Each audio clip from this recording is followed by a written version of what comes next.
will say, as we are moving into welcoming the senator, Senator Hickenlooper from Colorado had also planned on joining us. Schedules being what they are in the U.S. Senate prevented him from being able to join us at the last second. But we are thrilled that in the tradition of workforce development and data, and in many ways around education itself, bipartisanship still is a front and center principle. Senator Hickenlooper and Senator Braun worked together on the Health Subcommittee on Employment and Workplace Safety as the chair and ranking member.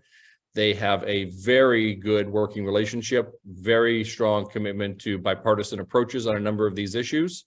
And I know that Senator Hickenlooper wishes he could be here, but feels very confident that anything that Senator Braun is able to share with us and his thoughts about the value of credential transparency would be reflected and seconded by Senator Hickenlooper as well.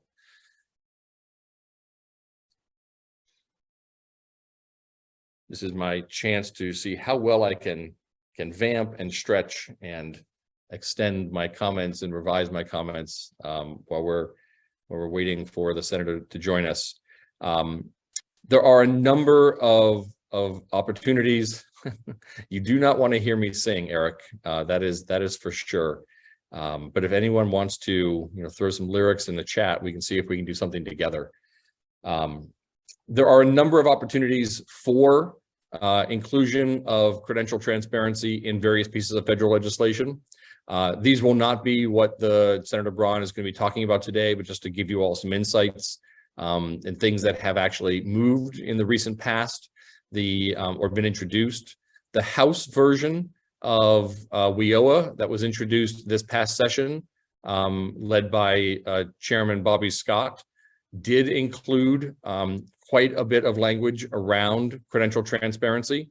And it was really in the vein of when you are asking that information about credentials be made available, and you talk about public access to information, that we include that public access should include and have as part of it open, linked, interoperable data, that being able to have just information available in a PDF or in a comma delimited file or in some other format, is helpful, but really not up to standards for modern technology and modern approaches. So we're working with the committees around WIOA reauthorization and are hopeful that with the change in leadership in the House, that we'll be able to have support for that body of work and that approach to transparency carried forward by the new Republican leadership in the House. There are also conversations around whether and how there's an appropriate place for credential transparency in the Higher Education Act and any attempts to move reauthorization forward there. And then is there possibility of a collaborative approach around credential transparency and appropriations in order to support states and institutions and systems, whether it be in K-12 or up through post-secondary, to be able to advance their work around credential transparency.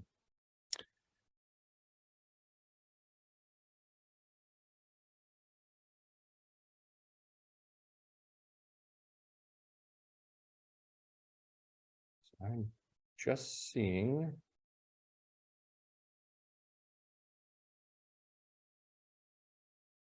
And I'm just checking with my team. Joined us and I have promoted him.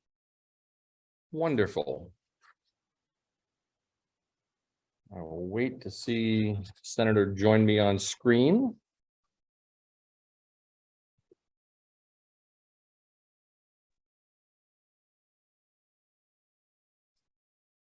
Good afternoon, Senator. Welcome. How you doing? Very well, thank you. And yourself? Fine as well. No complaints. Well, that's good to hear. I always like it when senators have no complaints. I want to thank you for joining us today.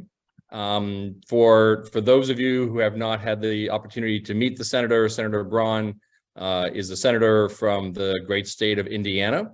He, in his past, has been a state representative and has also been the CEO of Meyer Distributing.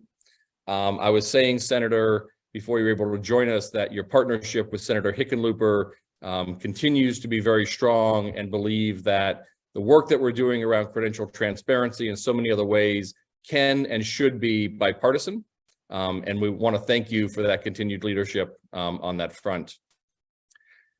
Senator, as you know, Indiana has been our longest and one of our strongest state partners on this work. And I'd like to invite you just to share some thoughts around the value of credential transparency in Indiana and the value you see it carrying forward. So Indiana has been a enterprising state when it comes to education in general. Leader on school choice on the K through 12 category. It has always believed in a strong public school system. It's trying to find that right combination of both and how to finance them into whatever you're going to do post-secondary. I can tell you that in my own company, which was such a little one for so long, we only had 15 employees. That would have been the first 20 years, but we've grown into a national company with locations in almost every state, transportation, distribution, meaning truck drivers, probably 500-600 of them employed in the company, of 1,400 to 1,500 employees. And that better high school education is the key to get you in a better spot for whatever credential you might need in a post-secondary sense. Indiana ships out twice as many 4-year degrees as it uses. Most of us have plenty of applicants on them. We need something that does better at filling these jobs, high demand, high wage, that need these credentials. And this idea of what you've done with a kind of clearinghouse state by state, and the interest of maybe doing something centrally that would coordinate this from a national level. I love it, because you're actually addressing what I and many others that run companies are really in need of. And I think the more you can do what you're doing, and companies have faith in using it when they need to fill a certain spot that needs a certain degree of training, love the idea. So all for it. I think it makes sense. Companies need to realize that for them to be successful with their own supply chain of future employees, they got to be a good place to work. You got to look at what employees are really looking for. And number one, before they can become your employee, you're going to need to have a better way of accessing where they are, who they are. So I like everything you're doing and would love to help. Hickenlooper, who can't be here today, he's an enterpriser like I am. He was a governor of a state that ran a business. We are interested in this kind of grassroots help that doesn't necessarily need much from government, other than in your case, wanting maybe to do some type of centralizing or coordinating it among states. I think that's a great idea. Well, thank you. And I know that between Indiana and Colorado, there was just some great leadership. I love your reference to both of you being enterprising. And I do note that both of you, coming from a business background, I think really recognize the value of credentials of all different types, because as you say, you're filling different positions and you need to know what someone brings to the table. And it might be a credential you've not heard of, but you need to understand the skills and competencies that person has. I wonder if you can just comment a bit on what you think yourself and Senator Hickenlooper and the federal government might be able to do in ways that it could support state work on this front. I think number one, you ought to tell us what you need, have that clearly laid out. He and I are lucky that we are chair of a subcommittee that can talk about it, even to the point where we could do a hearing on it and bring the kind of the trendsetters, the movers and shakers in your niche, maybe into DC to have a conversation, have a hearing. And we've got that latitude. I think we know how important it is to do all the things I see finally starting to evolve. I mentioned preparing for whatever that credential is better in high school. That's the least expensive way to get a student kind of fully aware of the high demand, high wage jobs that you normally may not be guided into. I was disappointed. I was on a school board. I don't think you mentioned that for 10 years. Then I was a state legislator on the education committee for part of that time. But mostly I knew the need before either. I was disappointed when our own high school, which is a good one, was stigmatizing some of these pathways, or you can't be successful unless you get a 4-year degree, overlooking what credentials would be about. That has mostly changed, and many of the rural school districts in Indiana have really gotten good at kind of preparing a high school curriculum that puts that middle school student at least aware of it, gets some real classes in place in high school, and then that might get you into a better choice of what dressing up you need, what enhancement in terms of credentials. So I see that grassroots building, cascading, and a lot of the $1 billion worth of money we spend on CTE, post-secondary education, is starting to involve a little bit of consolidation and embracing of a few principles, and maybe sharing in a clearinghouse effect, you know, what you guys are talking about. I can see it in my own state, so that's good. That's right. And I just want to come back and touch for a second on, again, the role of employers and what your thoughts are about how we can ensure that employers are engaged in a way that meaningfully is able to convey what they need, and how we can best connect that.